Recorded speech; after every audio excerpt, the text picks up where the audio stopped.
Presentación brevísima, creo que terminamos pronto, por si tienen algún comentario, alguna cuestión.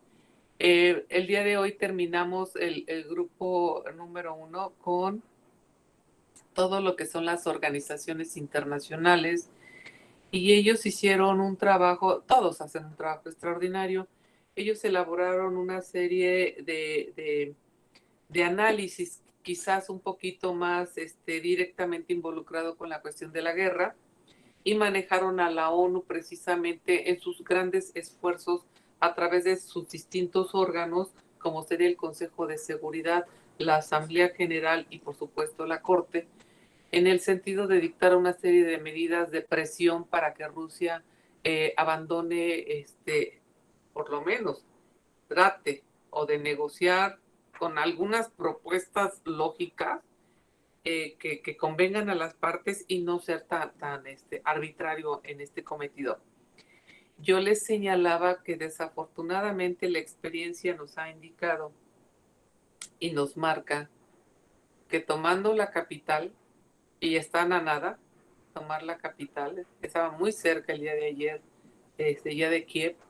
Recuerden que en Kiev está precisamente el palacio de gobierno, y que cayendo Kiev, pues olvídense, ya no hay nada que hacer. Los esfuerzos por parte tanto de la Unión Europea como de Estados Unidos y demás para tratar de alguna forma de evitar esto no han dado los frutos que se quisiera.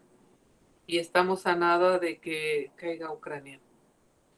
Realmente, pues el presidente, escuché ayer al presidente ucraniano solicitar la ayuda en cuanto a ejército, ya necesita gente, necesita, por supuesto, aviones de combate que no se los han querido proporcionar, porque estoy de acuerdo con todos y cada uno de los dirigentes que manejan este mundo, en el sentido de que si interviene Estados Unidos proporcionando soldados, Litsi, buenos días, proporcionando aviones o armamento, Rusia lo considera una declaratoria de guerra. Cecilia, buenos días. Vitia, buenos días. Entonces, es un poco complicado, si se dan cuenta. Entonces, están como con las manos atadas. Si ayudan, pueden salvar a Ucrania, pero declaran y Rusia se va a considerar como agraviada y por lo tanto declarar la guerra. Y yo, la guerra contra los demás. Yo les señalaba que actualmente hay una serie de denuncias en contra de Rusia por parte de distintos estados y organizaciones ante la Corte eh, Penal Internacional. Entonces, una vez que se recibe la denuncia, hay una serie de fases que se deben de ir cubriendo para determinar si efectivamente se puede iniciar un proceso en contra de un dirigente, como en este caso sería el presidente ruso, y determinar qué tipo de sanción se le puede dar. Yo señalo que desde su creación de la Corte Penal Internacional solamente ha habido 6 casos sentenciados y que generalmente son de dirigentes africanos. Entonces vamos a ver cómo se manejaría con una potencia como Rusia, en este caso, la situación de una denuncia penal ante el máximo órgano que es la Corte Penal Internacional. Entonces, pues vamos a ver si yo creo que me llevo nada de tiempo, es muy, muy brevísimo, y voy a empezar, si me lo permiten, compartirles. Espérenme tantito, no vamos a compartir nada. Déjenme primeramente jalar el tema porque ni siquiera lo abrí. Tengo a la Corte. Déjenme ver, les voy a hablar un poquito de la Corte y voy a jalar un poquito al Consejo de Seguridad, que realmente hay que manejar qué es lo que está haciendo el Consejo de Seguridad para el Consejo de Seguridad como policía, que yo les señalo que tiene como función controlar y dirigir en un conflicto de guerra las medidas y aplicar las medidas de prevención y de sanción. Vamos a ver si el Consejo de Seguridad está cumpliendo este trabajo para el que fue creado. Entonces, déjenme ver, aquí ya tengo a la Corte, es la que voy a comentarles, pero antes de entrar a la Corte voy a entrar al Consejo de Seguridad. Es brevísimo, unas 5, 6, 8, 9, miren, son 9 diapositivas. Es un tema ultra súper sencillito. El de ahorita se los paso. Entonces, ahora sí comparto. Es algo muy sencillo, es un microtrabajo del super trabajo que han estado haciendo ustedes como equipos. Aquí estaría esto que ya expusieron, por supuesto, pero solamente es para destacar ciertos aspectos del Consejo de Seguridad. Recuerden que es uno de los órganos más importantes de los 6 que conforman a la Organización de las Naciones Unidas. El Consejo de Seguridad tiene una fuerza impresionante, incluso de súper mayor que la propia Corte y que la propia Asamblea General.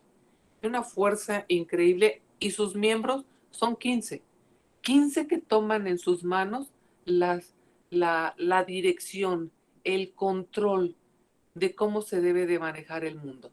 Entonces vean aquí la importancia, por eso jalé que es el Consejo de Seguridad. Les puse cositas muy elementales que ya los equipos expusieron, tanto en el grupo 1 como en el grupo 2.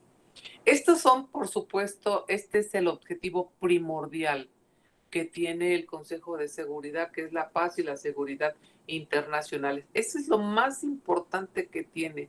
Cómo le haga con todos los recursos a su alcance. Por eso les puse aquí que dentro de los propósitos de la Carta, o sea, de la Carta de las Naciones Unidas, se encuentra el de mantener la paz y la seguridad internacionales y que precisamente quien se encarga de este cometido es el Consejo de Seguridad. Todos los miembros de las Naciones Unidas se comprometen a aceptar y aplicar las decisiones del Consejo de Seguridad. Es erga omnes sus decisiones, es para todos, no es de que si quieren o no. Todos los miembros, 293, están obligados a respetar sus decisiones. Asimismo, mientras que otros órganos de las Naciones Unidas hacen recomendaciones a los Estados miembros, solo el Consejo de Seguridad tiene el poder de adoptar decisiones. Aquí ya no son recomendaciones, son decisiones que los Estados miembros están obligados a aplicar en virtud de la Carta. Son obligatorios, o sea, son vinculantes. Por eso es importantísima todas las decisiones que tome el Consejo de Seguridad. Entonces, esto es un objetivo que quiero, lo rescatamos por la cuestión que estamos viviendo de la guerra. ¿Cuál es el procedimiento para que pueda entrar a conocer el Consejo de Seguridad? Aquí les puse, cuando recibe una denuncia relativa a una amenaza a la paz, la primera medida que adopta el Consejo generalmente es recomendar que las partes intenten llegar a un acuerdo por medios pacíficos. Efectivamente, ambos equipos de los dos grupos señalaron que su función de mediador es importantísimo. Entonces, lo primero que tiene que hacer es mediar, tratar de que las partes reflexionen, analicen y lleguen a una negociación. Puede, por supuesto, el Consejo, a través de todos los mecanismos que tiene, establecer principios para que se lleve a cabo este acuerdo, esta negociación. En algunos casos puede llevar a cabo una investigación y un proceso de mediación para ver de qué manera los puede auxiliar.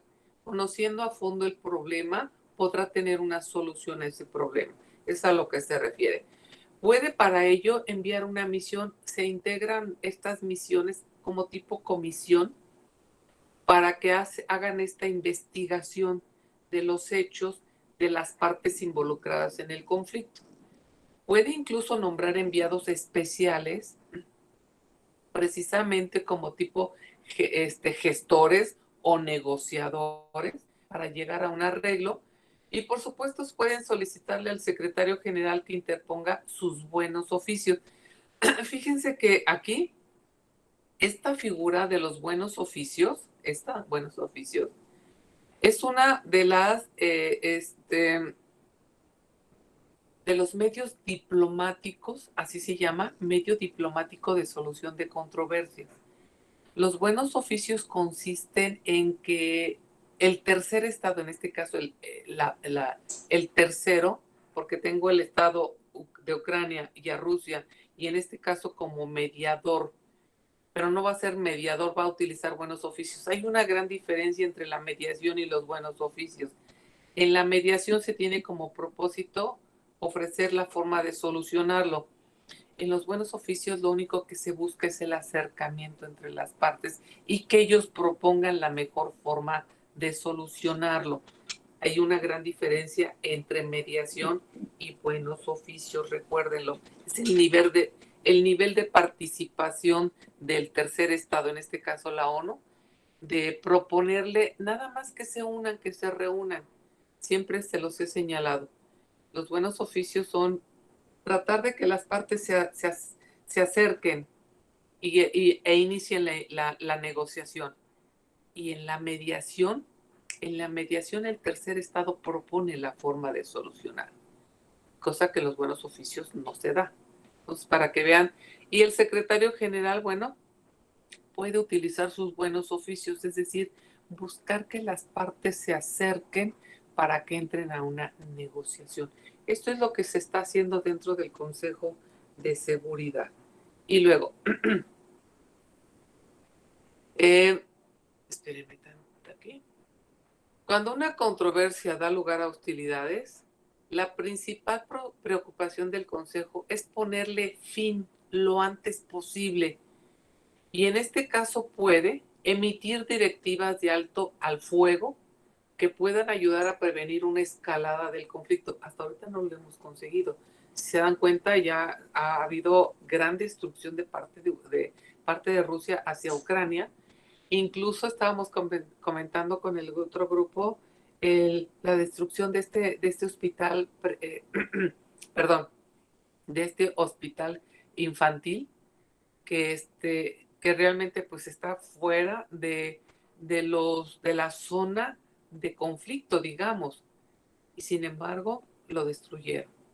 No sé cuántos muertos hubo, por ahí muchísimos heridos, etcétera.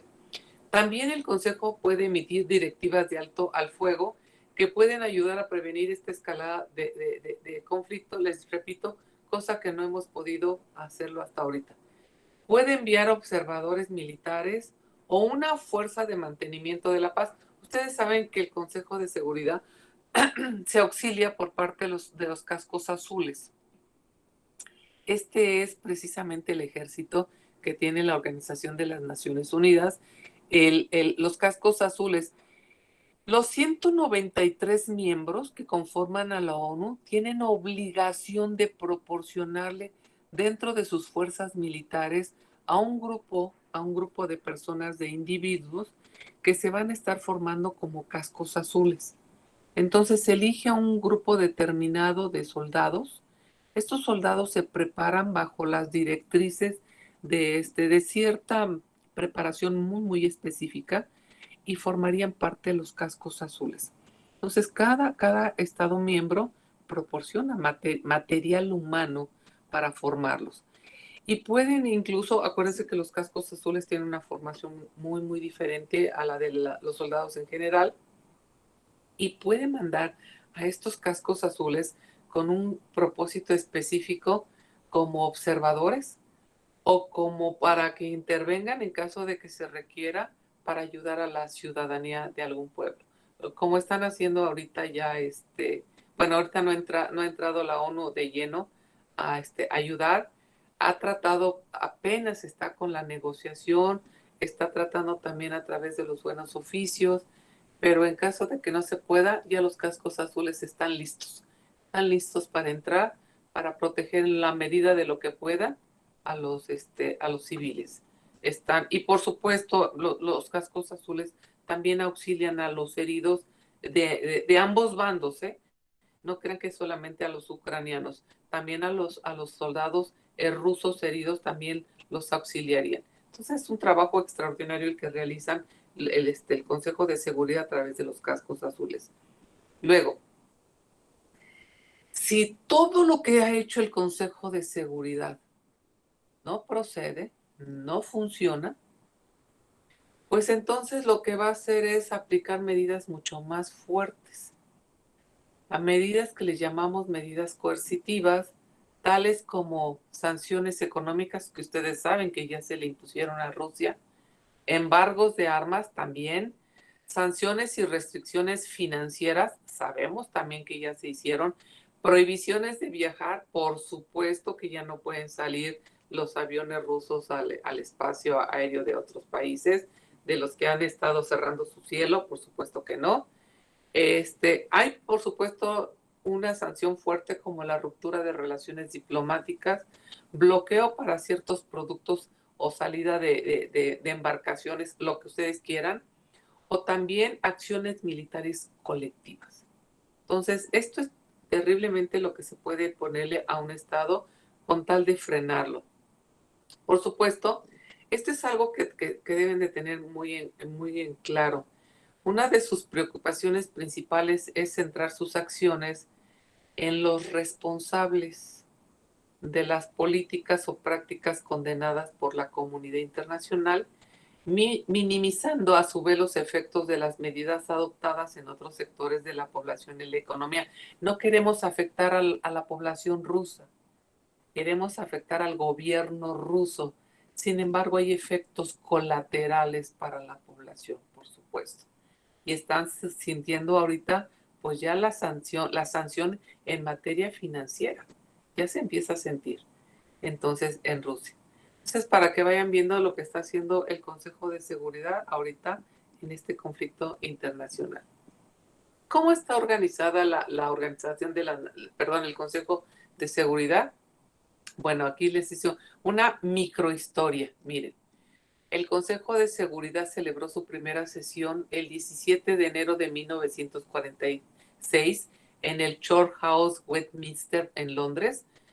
Actualmente el Consejo de Seguridad está instalado en forma permanente en la sede de las Naciones Unidas de Nueva York.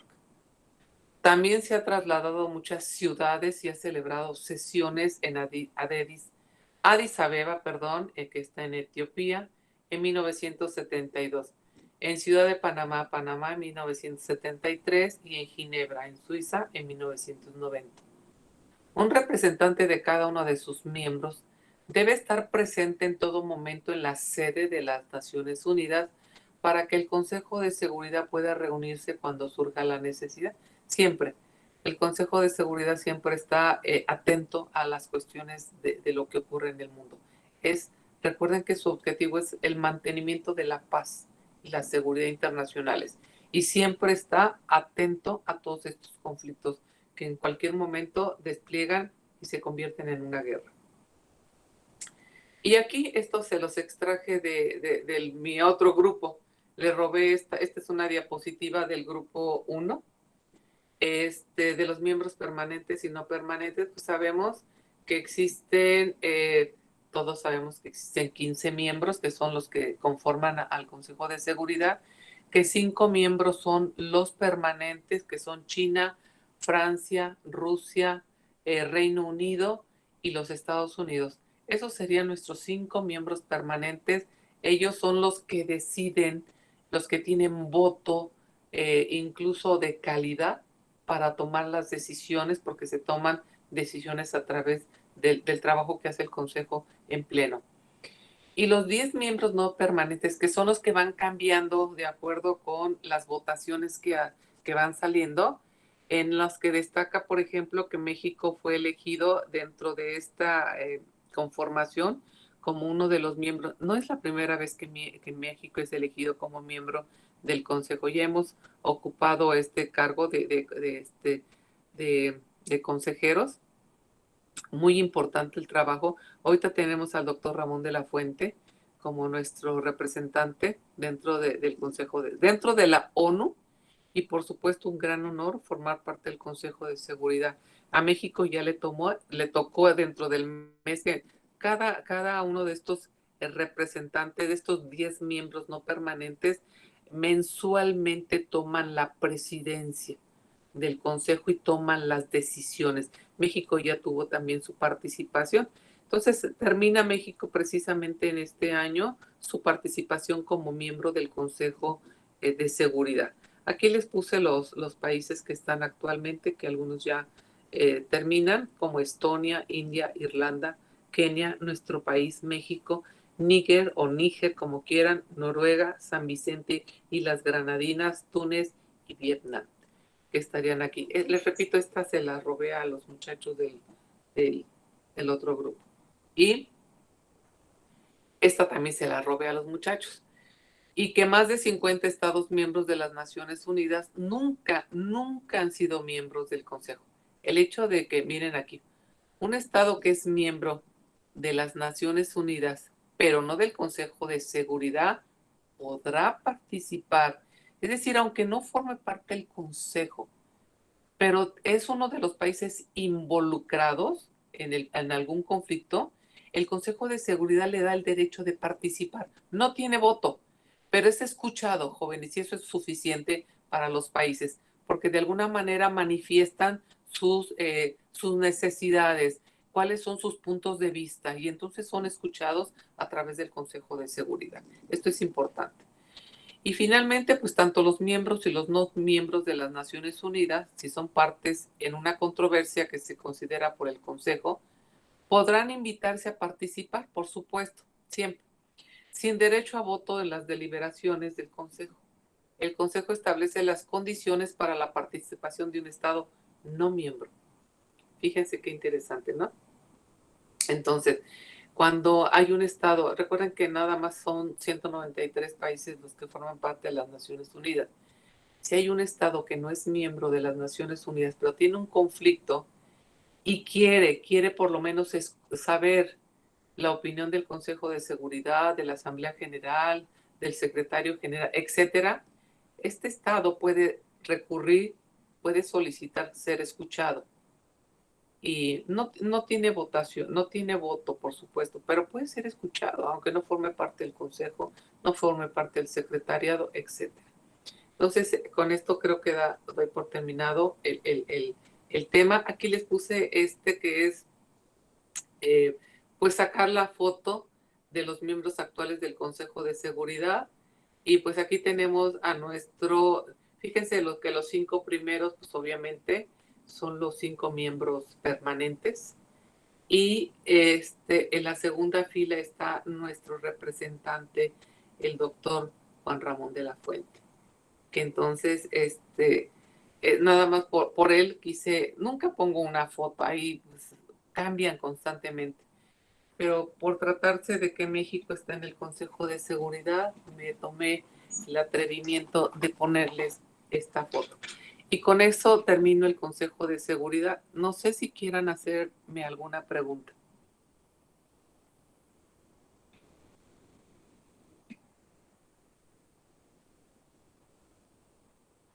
¿Alguna cuestión?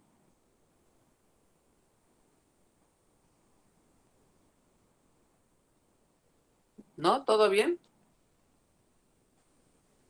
Todo bien, profesora. Ok. Con eso termino, por lo menos, termino con este tema. Y este es el Consejo de Seguridad que les digo que tiene ahorita una importante, realmente importante función. Como, fíjense, el Consejo de Seguridad, cuando se declara una guerra, más adelante cuando veamos la guerra, les voy a decir el papel que toma el Consejo de Seguridad en la guerra. Una vez que un Estado como Rusia le declara la guerra a Ucrania, inmediatamente se da por parte de los estados, se hace del conocimiento del Consejo de Seguridad que se va a iniciar una guerra. Hay una declaratoria de guerra. Esto es bien importante que se maneje. La famosa declaratoria de guerra, es decir, un estado le comunica a otro, como hizo Rusia con Ucrania, que le va a declarar la guerra, que le está declarando la guerra para que se prepare. En ese momento se da por enterado el Consejo de Seguridad por parte de Ucrania, que se ha iniciado o que hay una declaratoria de guerra.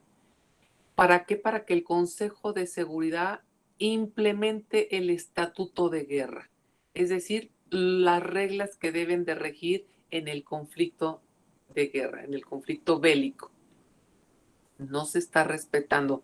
Hasta este momento, el estatuto de guerra señala que las partes en conflicto deben de delimitar el área de guerra. Es decir, se debe de señalar específicamente por parte de Rusia dónde va a haber el ataque. Se supone que tiene objetivos militares. Sin embargo, se han estado dando ataques a población civil, destruyendo instalaciones civiles. No se está respetando el estatuto de guerra. Por lo tanto, es responsabilidad internacional para Rusia. De ahí que varios estados hayan presentado denuncia ante la Corte Penal Internacional por crímenes de guerra. Entonces, para que vayan viendo la importancia de este asunto. Por eso quise tomarlo, aparte que ya se trató con el equipo, rescatar este punto nada más. Y ya ahora sí me voy rapidísimo con esta, que es la Corte. ¿Están viendo la Corte? Sí, profesora. Voy a empezar con esta. La Corte para nosotros es muy, muy importante porque también está tomando medidas precautorias. Le hablamos que a través de las suspensiones como medidas cautelares está tratando de frenar la invasión. No ha tenido resultados tampoco la Corte, no obstante que ha sido requerido el presidente ruso y demás. Hasta ahorita no tenemos un buen resultado, digamos, aquí. Por supuesto que se le va a iniciar un juicio, o que ya se le inició un juicio al presidente ruso aquí. Entonces, miren aquí. Obviamente esto es conocido por todos ustedes, ya lo señalaron los dos equipos aquí. Es el órgano judicial de las Naciones Unidas, es el órgano judicial más importante de las Naciones Unidas. Es el órgano que lo va a ayudar. Y de acuerdo con el estatuto de la Corte, tiene su propio estatuto, es decir, su normatividad. Dice, de acuerdo con el estatuto de la Corte, todos los miembros de las Naciones Unidas son ipso facto partes en él. Es decir, desde el momento en que forman parte de la Organización de las Naciones Unidas, de manera inmediata, de manera instantánea, por eso es ipso facto, son partes de la Corte. Así, formas parte de la ONU, pues formas parte de la Corte. Los otros estados pueden serlo, por supuesto, según las condiciones que determine en cada caso la Asamblea General, a recomendación del Consejo de Seguridad. Entonces pueden serlo otros estados que así lo requieran. Pero los miembros de las Naciones Unidas se comprometen a cumplir las decisiones de la Corte Internacional de Justicia en los litigios en que sean partes y si no lo hicieran, la otra parte podrá recurrir al Consejo de Seguridad. Vean cómo el Consejo de Seguridad es como el apoyo de todos estos órganos de las Naciones Unidas. Y si no lo hacen, es decir, no cumplen con la recomendación, no es recomendación, la Corte emite sentencia. Si no cumplen con la decisión a través de la sentencia que emite la Corte y que obliga a uno de los estados a hacer algo y no lo hace, puede la otra parte recurrir al Consejo de Seguridad, el cual podrá hacer recomendaciones, ya vimos que puede emitir recomendaciones como tipo negociación, o dictar medidas destinadas a que se respete la decisión de la Corte, obligarlos por la fuerza. Eso es a lo que se refiere. Por eso es interesante el trabajo de la Corte en colaboración con el Consejo de Seguridad. ¿Hasta aquí vamos bien, jóvenes? Sí, profesora. Y en el momento en que quieran hacerme alguna pregunta, háganlo con toda la libertad del mundo, por favor. Miren aquí, ¿cómo está compuesta la Corte? La Corte se compone de 15 miembros, de los cuales no podrá haber 2 que sean nacionales del mismo estado, y elegirá para un periodo de 3 años a su presidente y vicepresidente. Es decir, tenemos 15 miembros. Fíjense que algo que llama mucho la atención es que hablamos de jueces y hablamos de magistrados sin ton ni son, como si fueran lo mismo, y para ellos es lo mismo. Para nosotros como sistema jurídico judicial muy explícito tenemos diferencia entre jueces, magistrados y ministros, ¿cierto?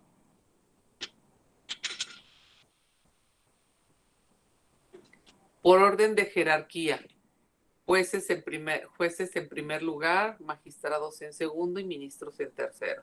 Entonces, para nosotros sí hay una diferencia entre estos nombres. Para la Corte, jóvenes, desde ahorita puedo utilizar el término jueces y magistrados y estoy hablando de lo mismo, de acuerdo con lo que maneja la Corte. Condiciones de los jueces. El artículo 2 del Estatuto de la Corte fija las condiciones que deben de reunir los jueces. Es decir, qué requisitos necesitan estas personas para ser posibles candidatos de la Corte. Vamos a ver, miren. Y esto es lo que dice el artículo 2 del Estatuto de la Corte. Dice que la Corte será un cuerpo de magistrados, vean aquí, un cuerpo de magistrados independientes, elegidos sin tener en cuenta su nacionalidad, no nos importa de qué nacionalidad sea, de entre personas que gocen de alta consideración moral y que sean jurisconsultos. Ya de aquí, muchachos, desde que leemos esto que sean jurisconsultos, está exigiendo que sean licenciados en Derecho. Con esto deja fuera a todos los de relaciones internacionales, a los de ciencias políticas y demás. Tienen que ser licenciados en Derecho, conocedores del derecho internacional.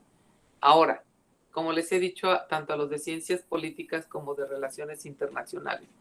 Si a posteriori de la licenciatura en relaciones internacionales obtienes una maestría, un posgrado, que te dote de las habilidades del derecho, adelante, puedes concursar, puede ser tomado en cuenta. Pero de primera instancia, la ley, de acuerdo con el artículo 2 del estatuto, habla de que sean jurisconsultos. Y para ser jurisconsulto se requiere ser licenciado en Derecho. Ese es un punto. Por supuesto que tengan reconocida competencia en materia de derecho internacional, además de tomarse en cuenta su individualidad, es decir, qué tipo de persona estamos llevando a la corte. ¿Quién es esta persona? ¿Cuál es su calidad moral que tiene? Estamos tratando de que sean personas intachables, tratando, por supuesto. Se tratará de que por medio de estas personas estén representadas las grandes civilizaciones y los principales sistemas jurídicos del mundo. Por eso se eligen de distintos puntos, no solamente de América, sino de África, de Europa, de todos lados. Se utilizan y se nombran aquí las personas. Dice, para asegurarles la debida autonomía, se establece que los jueces, fíjense que aquí, cuerpo de magistrados, y luego dice aquí, para asegurarles la debida autonomía, se establece que los jueces gozarán de privilegios e inmunidades diplomáticas en el ejercicio de sus funciones. Por supuesto, son inviolables. Las decisiones que tome son a juicio personal, pero gozan ellos de una completa inmunidad para que se garantice su trabajo y no sufran presiones de ningún tipo. Por eso son inmunes y gozan de estos privilegios. ¿Hasta aquí alguna pregunta?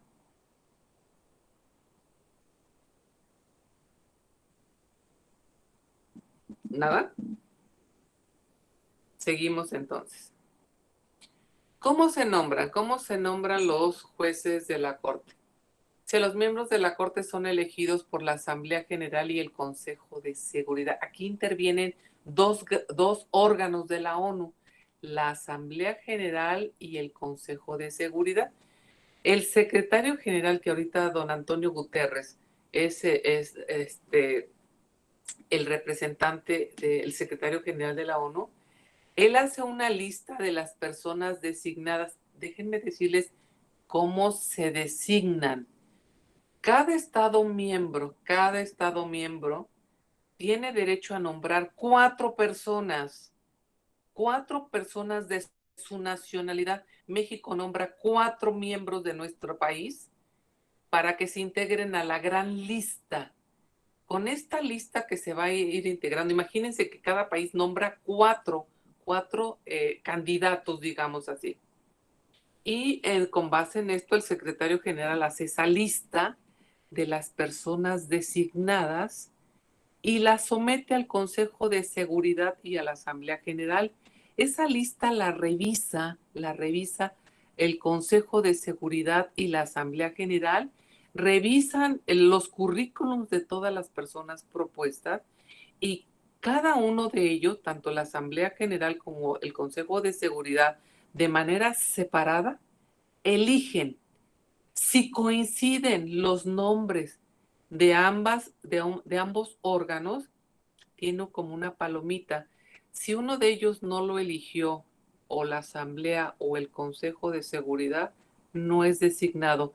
Tiene que haber una coincidencia en el nombramiento por parte del Consejo y por parte de la Asamblea. Y entonces así es como se elige a los miembros que van a formar parte de la Corte. Vean lo interesante de este nombramiento, por eso se los puse. Pero también tengo jueces ad hoc. ¿Quiénes son los famosos jueces ad hoc? Fíjense cómo está aquí. Tenemos 15 miembros que forman a la Corte, pero si en algún determinado conflicto, una controversia entre dos estados, uno de ellos está dentro de la Corte y el otro no, para que haya una equidad, se le permite, acuérdense que hay una lista, la lista nacional. Vamos a suponer que el conflicto es entre Estados Unidos y un país que no tenga ahorita, España. Estados Unidos y España hay un conflicto. Estados Unidos es miembro, digamos que de la Corte. Vamos a quitar Estados Unidos. El que es miembro ahorita es España. Es miembro de la Corte. Forma parte de los 15 magistrados en la Corte. Y Estados Unidos no.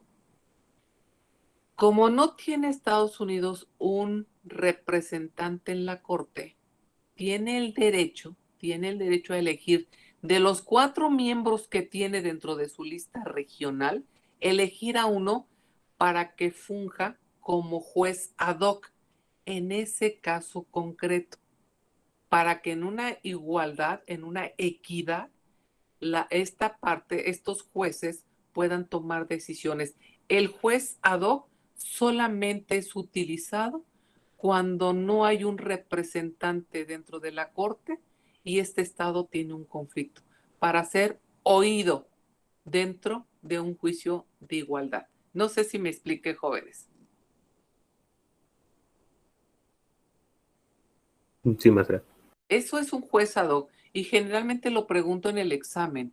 Siempre les digo, diga cómo se hace el nombramiento de un juez ad hoc. Entonces ya saben que el juez ad hoc es aquel que es elegido dentro de la lista regional de los países cuando este país no tiene un juez dentro de la Corte y su estado entra en conflicto con otro estado que sí tiene nombrado a un juez dentro de la Corte. Entonces, para igualar las condiciones. Ahí tienen a los jueces ad hoc. Y esto sí me interesa muchísimo, la competencia de la Corte. La Corte tiene 2 tipos de competencia. Una competencia contenciosa, que es la competencia obviamente de conflicto, por eso es contenciosa, de contienda, y una competencia consultiva. En el primer caso, la competencia contenciosa se extiende a todos los conflictos que las partes le quieran someter a la Corte. Déjenme decirles algo aquí. Para muchos de los estados, la competencia de la Corte es discrecional, es decir, si la quieren someter a la Corte. La Corte no puede conocer de todos los casos, a no ser, aquí se los puse, miren, aquí les puse yo aquí, de la cláusula facultativa. La Corte puede conocer de un conflicto cuando las partes voluntariamente le someten el conflicto. Cuando se trata de estados que no tienen forzosamente que acudir a la Corte. Hay estados que firmaron una cláusula que se llama cláusula de jurisdicción obligatoria.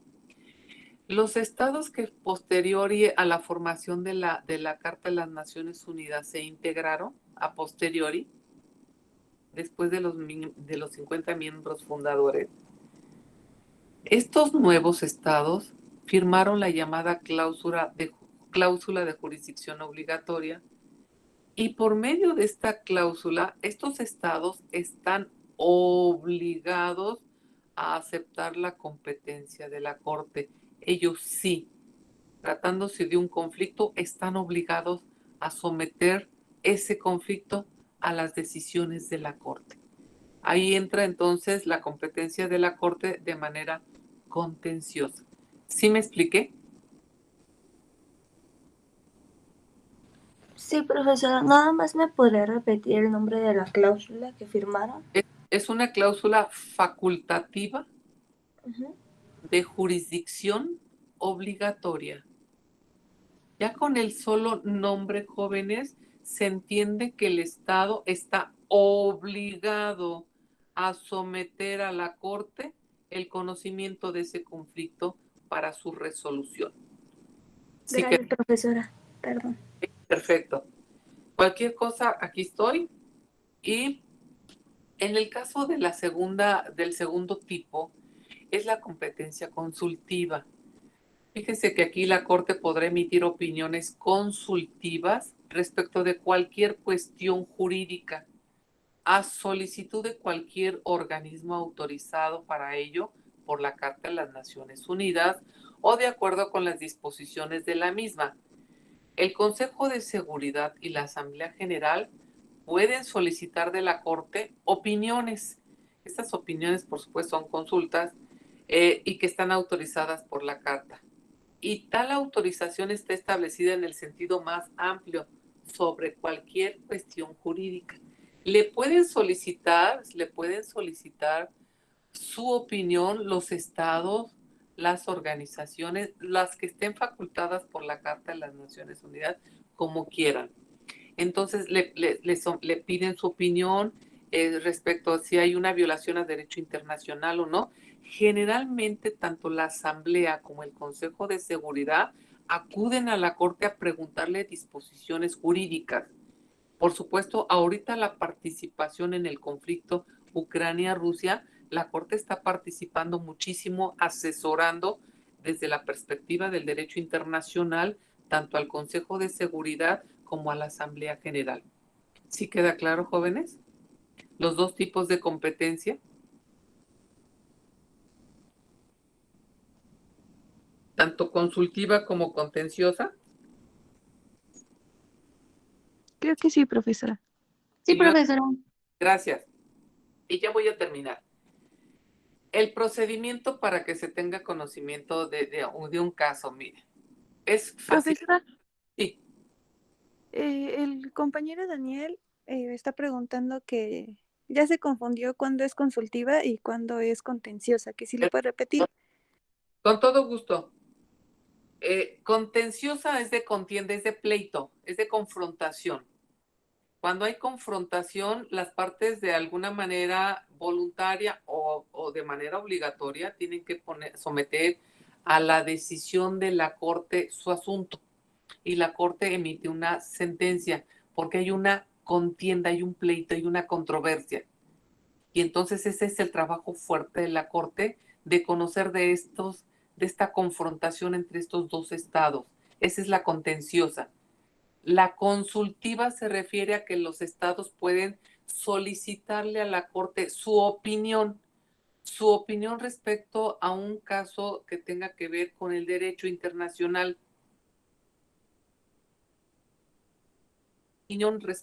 Por eso le están consultando respecto a algún caso legal.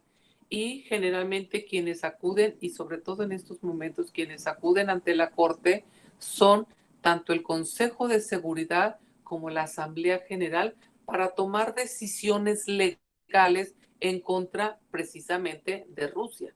No sé si con esto aclaré.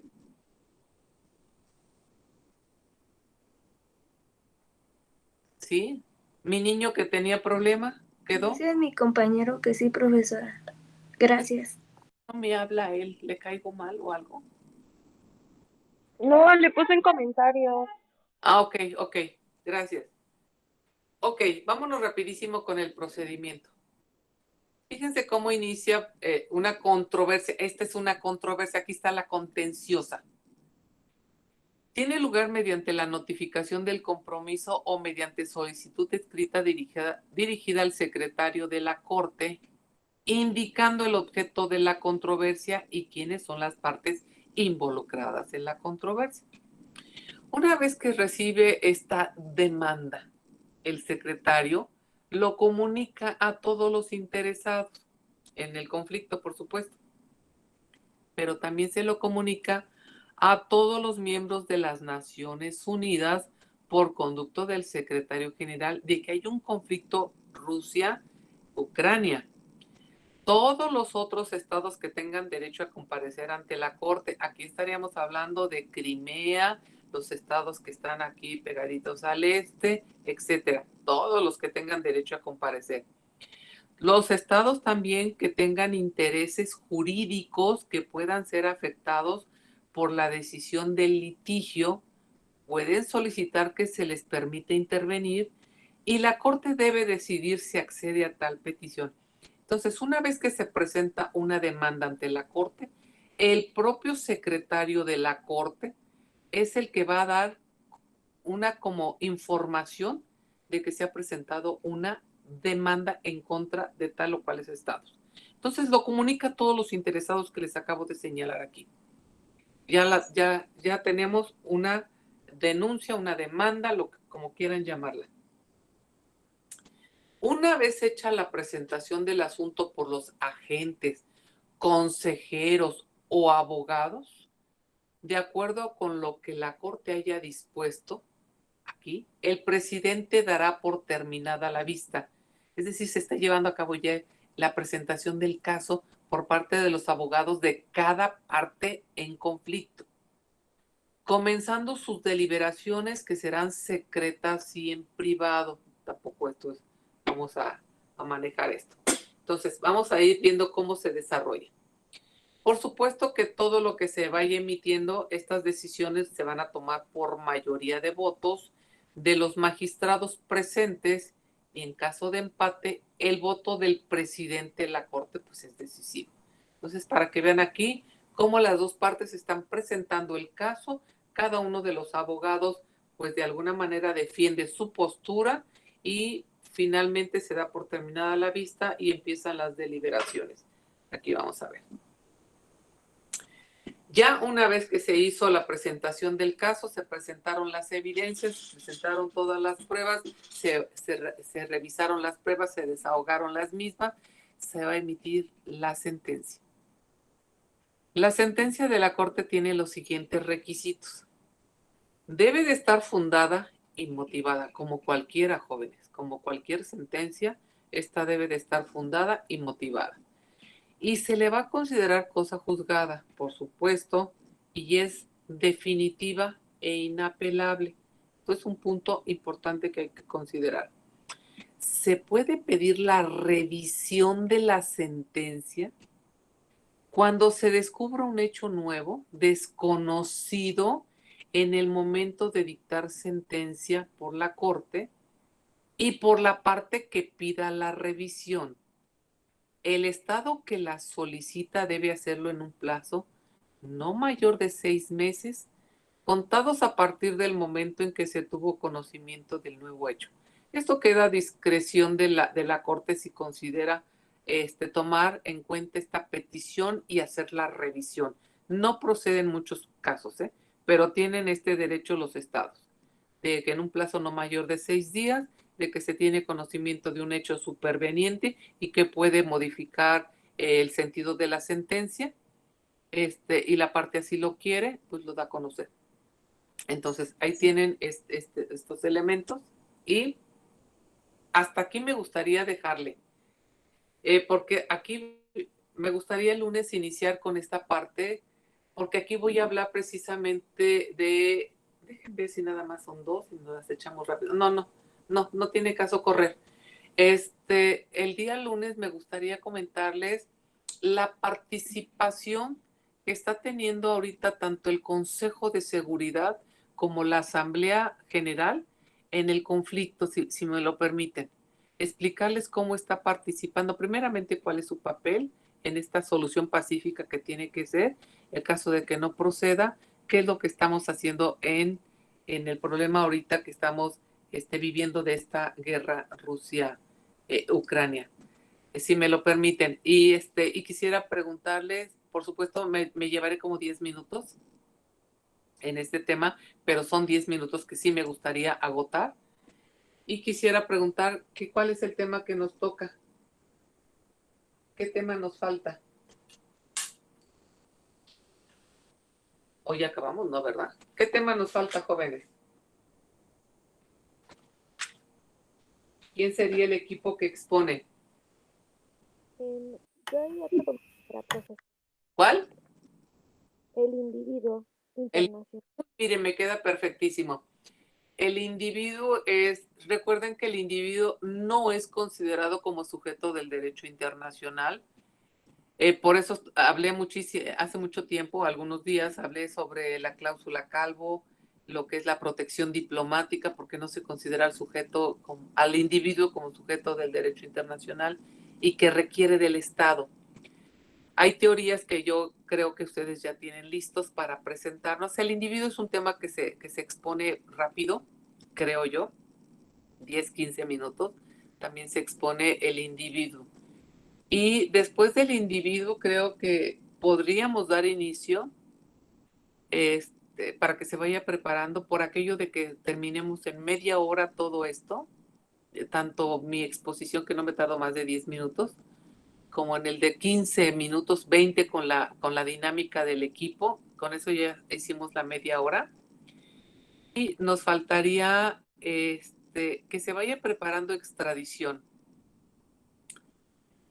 Extradición es un tema largo.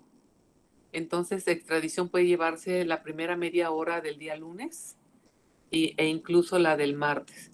Déjenme decirles que en el posgrado yo imparto también, son medios de sanción. En derecho internacional privado, la extradición es un medio de sanción al derecho de estancia. Y entonces la extradición me la llevo en un mes. Imagínense el tiempo que utilizo para explicar extradición. Me llevo un mes para explicarles todo esto. Claro, mi equipo lo va a hacer en 2 clases, creo. ¿Sí? Cuando los tenga yo en Derecho Internacional Privado, si los llego a tener, por supuesto, van a ver lo extenso que es la extradición. No me llevo el mes, por supuesto, pero sí me llevo como 3 o 4 días en explicarles lo que es toda la extradición. Pero bueno, entonces ya tenemos el individuo que entraría el lunes en la primera media hora y la extradición en el segundo. ¿Tienen alguna pregunta? ¿No? Sí, Kevin. Profesora, yo quería pedirle unos minutos de su tiempo cuando termine la clase. Perfecto, mil gracias. Jóvenes, sin más, agradezco a todos y a todas haber estado aquí. Una semana bastante complicada, pero aquí estamos. Muy difícil. Agradezco que en estos días, sobre todo siendo viernes, como dijo mi alumno del otro grupo, bendito sea Dios, si es viernes, agradezco a todos y a todas de haber estado aquí. Que tengan un excelente día, un feliz fin de semana. Se cuidan y nos vemos el día lunes. Que descansen. Bye bye. Gracias, profesora, igualmente. Hasta luego, gracias. Cuídense mucho. Gracias, profesora. Bye bye. Gracias. Gracias. Hasta luego, profesora.